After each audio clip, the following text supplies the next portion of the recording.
Fala, meus queridos, tudo bem com vocês? Como passaram o final de semana da 16ª rodada do Campeonato Brasileiro? Eu sou Gabriel Todar, seja muito bem-vindo na Rede Todar. Vamos conversar sobre essa rodada de Brasileirão, que teve pouca mudança, né? Não tivemos tantas alterações assim, mas tivemos jogos importantes, jogos para se destacar realmente das equipes aqui pra gente conversar. Bom, anotei algumas coisinhas sobre os jogos, a gente vai conversando, mas deixa seu comentário, a sua opinião também é sempre muito bem-vinda aqui na nossa página. O que você está achando desse novo formato? O que você está achando dessa pré-copa? Tá chegando a Copa do Mundo e toda essa expectativa. Hoje tem convocação da Seleção Brasileira e vai ter live aqui no canal a partir das 10 para 5 da tarde. A gente entra ao vivo para acompanhar tudo o que acontece lá no Museu do Amanhã, no Rio de Janeiro, com a convocação da Seleção Brasileira. Os primeiros 26 nomes que Carlo Ancelotti se convocará com a Seleção Brasileira. Primeiros 26 para uma Copa do Mundo, porque em 2030 a gente já sabe que ele renovou e terá contrato até a próxima Copa do Mundo. Então, se inscreve no canal para você não perder a live de hoje à tarde. E também a gente vai extrapolar, né? A gente vai começar a live às 5 horas, mas a gente vai ter muito papo para acontecer depois também, acompanhando isso após convocação, nome a nome, debatendo com vocês aqui os nomes que vão ser convocados, enfim. Vamos conversar sobre o Campeonato Brasileiro, começando com o jogo do Internacional contra o Vasco. O Inter recebeu o Vasco no sábado e venceu, goleou, né, por 4-1. 2 gols do Carboneiro, Alejandro e Bernabé fizeram os gols do Colorado nesse jogo e o Vasco descontou no finalzinho com o Andrés Gomes. Foi um jogo de domínio do Inter, que teve algumas chances e acabou aproveitando, inclusive, alguns vacilos defensivos do Vasco que possibilitaram essa goleada do Inter em cima do Vasco lá no Beira-Rio. Bom jogo do Inter, né? Talvez assim, dos últimos jogos, o melhor aí do Inter nesses últimos jogos que a gente estava acompanhando, né, nesses últimos meses. Bom jogo realmente do Inter, eu gostei do que eu vi do Internacional, combinando inclusive com uma camisa maravilhosa do Inter, né? A camisa branca em homenagem à alusão ao título mundial de 2000 e alguma coisa, mas o Inter jogou com essa camiseta que ganhou em cima do Barcelona, né? E acabou aí com essa boa goleada nessa abertura da 16ª rodada.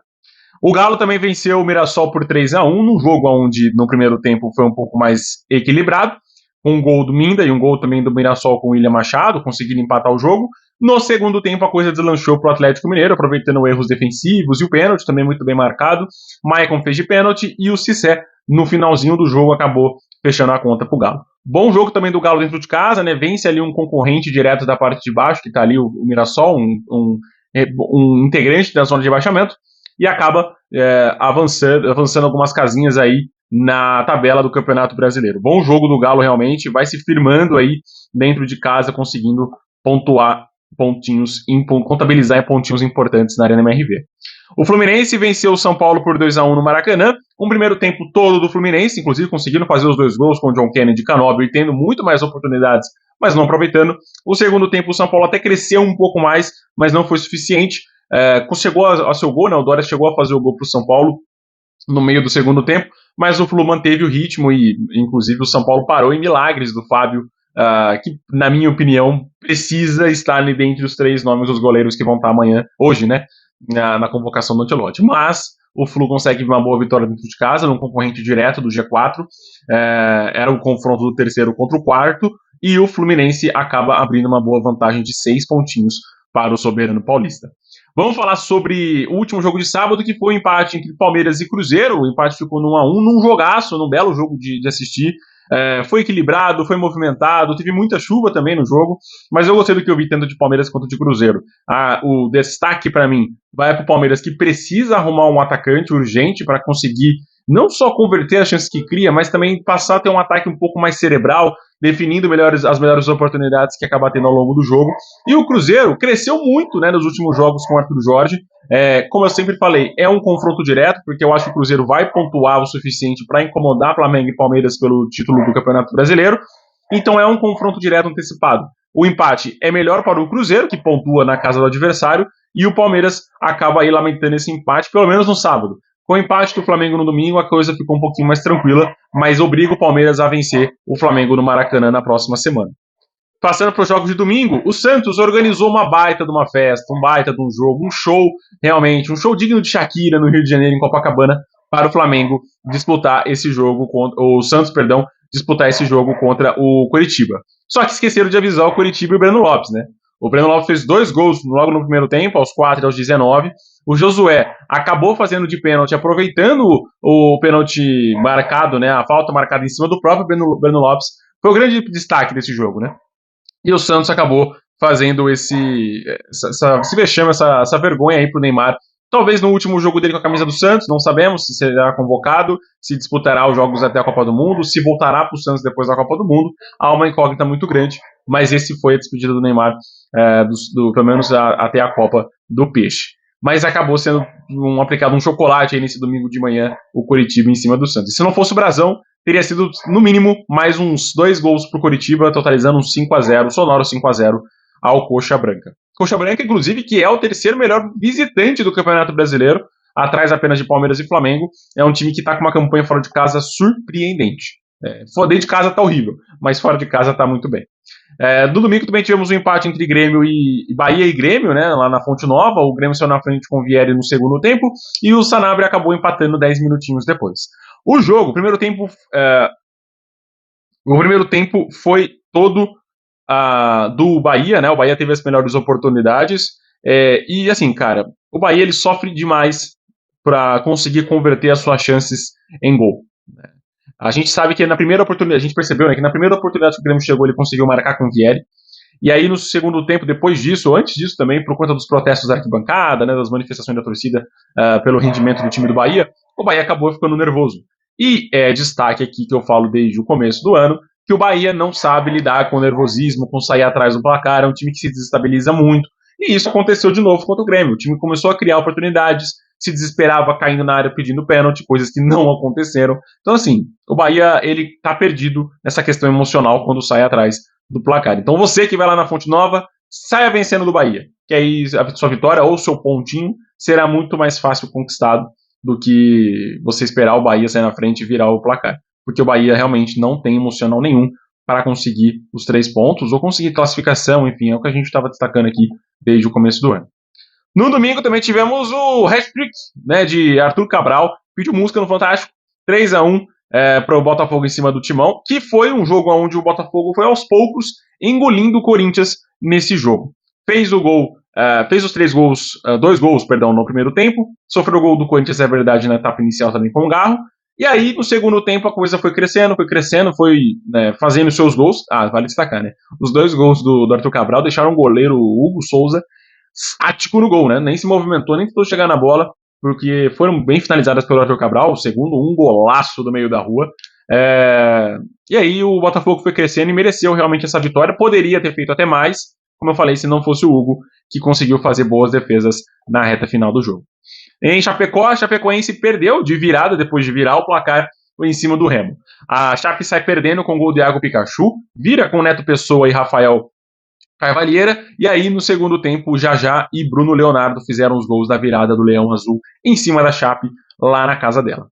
Destaque rapidinho, a Chapecoense conseguiu fazer um bom jogo até a virada. Depois disso, as falhas do goleiro e também do próprio Bruno Leonardo contra acabaram prejudicando a Chapecoense, e foi onde ela acabou levando os 2 gols que custaram a vitória para ela dentro de casa. O confronto direto na zona de rebaixamento, que acaba, infelizmente, com essa vitória do Remo, né? Infelizmente para a Chapecoense, obviamente, mas o Remo jogou bem e mereceu essa virada lá em Santa Catarina com esses 3 pontos importantes. Assim, cara, sendo sincero, os 2 times vão ficar na zona de rebaixamento até o final, provavelmente. Mas em confronto direto para dar ânimo, o Remo sai na frente e consegue essa boa vitória. No domingo também tivemos o Bragantino vencendo por 2-0 o Vitória. Gol do Thiago Volpe de pênalti, goleiro artilheiro aí do Bragantino, fez o gol de pênalti, e Lucas Barbosa no finalzinho acabou fechando a conta para o Massa Bruta, num jogo onde o Massa Bruta, né, foi dominante, conseguiu dominar as ações, foi melhor, né, mas teve ali alguns sustinhos do Vitória na reta final. Ainda teve um pênalti desperdiçado pelo Eduardo Sacha, na verdade o Lucas Arcanjo pegou, fez a boa defesa, mas assim, é sempre curioso notar que o Bragantino ele sempre flerta, né, ele sempre negocia com emoção. E aí, no final do segundo tempo, acabou tendo essa emoção, como eu falei, do Vitória chegando no ataque, tendo chances até o final do jogo. Fechando os jogos de domingo, vamos falar do Flamengo, cara. Os destaques que eu queria falar, e aí fechando tudo aqui nesse final do vídeo, é o seguinte. A gente sempre... Vou falar do Flamengo e depois eu fecho, tá? O Atlético Paranaense sai na frente com o Mendonça e o Flamengo empatou no finalzinho com o Pedro. Os 2 gols, na minha visão, foram falhas dos goleiros, tá? O do Pedro nem tanto, porque o chute foi queima-roupa, mas o gol do Mendonça foi sim falha do Rossi. Poderia ter feito coisa melhor, um goleiro do nível dele a gente sempre espera coisa melhor, mas acabou falhando no gol do Atlético Paranaense. Rapidinho que eu queria falar, seguinte, a gente se nota para a defesa do Flamengo e 3 dos 4 nomes da linha de defesa do Flamengo são jogadores que vão ser convocados ou estão na lista para serem convocados para a seleção brasileira. Danilo, esse que é certo, que foi expulso nesse jogo, inclusive numa falta infantil, era o último homem e acabou sendo expulso na reta final do jogo. É curioso, né? 3 nomes da defesa do Flamengo serem convocados e eu venho falando aqui desde o começo do ano que a defesa do Flamengo não passa segurança nenhuma.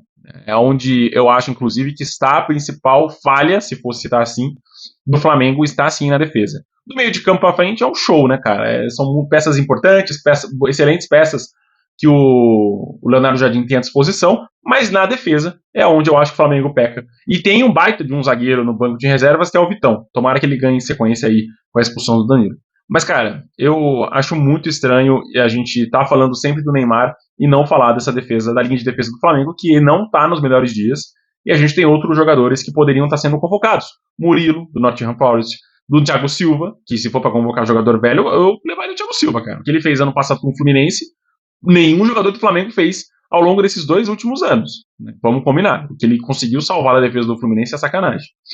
Mas assim, é um ponto que a gente tem que manter as críticas, né? Não apenas num jogador só, mas olhar o todo da defesa do Flamengo, ou de outras defesas, ou da defesa da seleção brasileira, no caso, e notar e fazer a crítica aqui. Então, esses 3 nomes, Alexandre, Léo Pereira e Danilo, na minha visão, não tem condições nenhuma de estar vestindo a camisa da seleção brasileira nessa Copa do Mundo. Não são jogadores de Copa. Acho que podem até estar em umas eliminatórias da vida, etc., dependendo do momento, mas numa Copa do Mundo que você vai enfrentar os melhores do mundo, eles não são os melhores zagueiros do mundo. Vamos combinar? Não são os melhores zagueiros brasileiros, aliás. Vamos falar outro ponto que eu queria conversar sobre o Corinthians, né? A gente fala muito sobre os times que estão na zona de rebaixamento, ou nos times que estão pontuando pouco, né? Ali Santos, Vitória e Cruzeiro até. E a gente não fala do Corinthians. O Corinthians tem, no momento, na 16ª rodada, nenhum jogo a menos e 4 vitórias apenas. São 6 empates e 6 derrotas. É um time que você pode falar, não perdia fazia muito tempo. Eu concordo em partes com você. O Corinthians realmente não perde dentro de casa. É onde é a fortaleza do Corinthians e eu sempre falo para vocês todos os anos. Os anos que o Corinthians perde, começa mal no Campeonato Brasileiro. Quando o Corinthians perder essa fortaleza ou não conseguir jogar bem dentro de casa na Neoquímica Arena, aí o Corinthians vira time para brigar contra a zona de rebaixamento. Até aí, é um time de meio de tabela. Então, o Corinthians, neste momento de Campeonato Brasileiro, com 16 jogos disputados e 4 pontos apenas, a gente está falando daqui 32 rodadas, o time conquistar as mesmas 4 vitórias e terminar o campeonato com 8 vitórias ali, sei lá, 10 vitórias, 30 pontos conquistados, cara. É uma campanha de zona de rebaixamento. Então, para mim, na minha opinião, a gente tem que começar a ligar o sinal vermelho no Corinthians, por mais que a campanha na Libertadores seja incrível, por mais que na Copa do Brasil esteja classificado, jogando muito mal contra o Barra nos 2 jogos, a gente tem que ligar o sinal vermelho no Timão também, porque não é possível perdoar uma campanha tão pífia como essa no Campeonato Brasileiro. De um time que tem orçamento, que tem craques, que tem agora um dos melhores técnicos brasileiros, que é o Fernando Diniz. Então, assim, né, cabe a nós julgarmos, como eu falei, da zaga do Flamengo, também julgar o outro time como se deve. Essa é a minha opinião. E é isso, meus queridos. O Café com Todaro vai ficando por aqui. Até o próximo vídeo. Hoje tem live. Não se esquece dessa live. É importantíssima a sua presença na live da convocação da Seleção Brasileira aqui no canal Na Rede com Todaro. Inclusive já está criado lá o evento. Vai lá, já fica esperando, já curte, já compartilha aquele link com todo mundo que você conhece. E se inscreve no canal para dar uma força. A gente vai bater a meta dos 500 inscritos. Forte abraço e até o próximo.